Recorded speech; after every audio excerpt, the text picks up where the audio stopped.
भैया के रूप निराला ब्यूटीफुल भोला भाला। भैया के रूप निराला ब्यूटीफुल भोला भाला।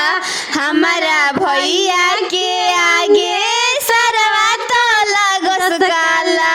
हमारा भैया के आगे सरवा तो लगस काला।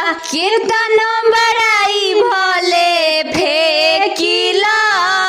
कीर्तनो बड़ाई भोले फेकिला।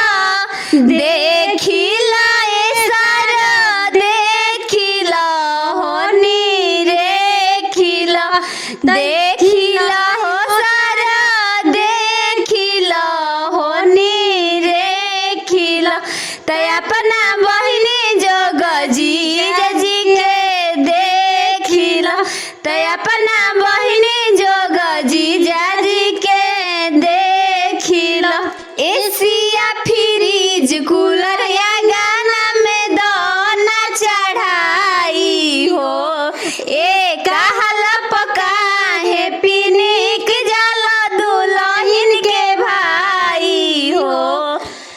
एसिया फ्रिज कूलर या गाना में दोना चढ़ाई हो। एक हलप काहे पिनिक जाला दुल्हन के भाई हो। तब बहिनी के तोहरा बड़ भाग होइए सार हो। तब तोहरा ई दीदिया के सोहाग होइए सार हो। तब बहिनी के तोहरा बड़ भाग होइए सार हो। तब तोहरा ई दीदिया के सोहाग होइए सार हो। बड़े बड़े बोली पबीरे कला। बड़े बड़े बोली पबीरे कला। देखिला ए सारा देखिला होनी रेखिला। देखिला ए सारा देखिला होनी रेखिला।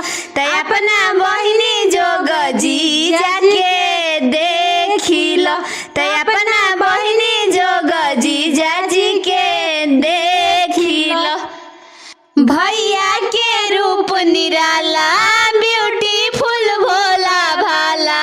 भैया के रूप निराला ब्यूटीफुल भोला भाला।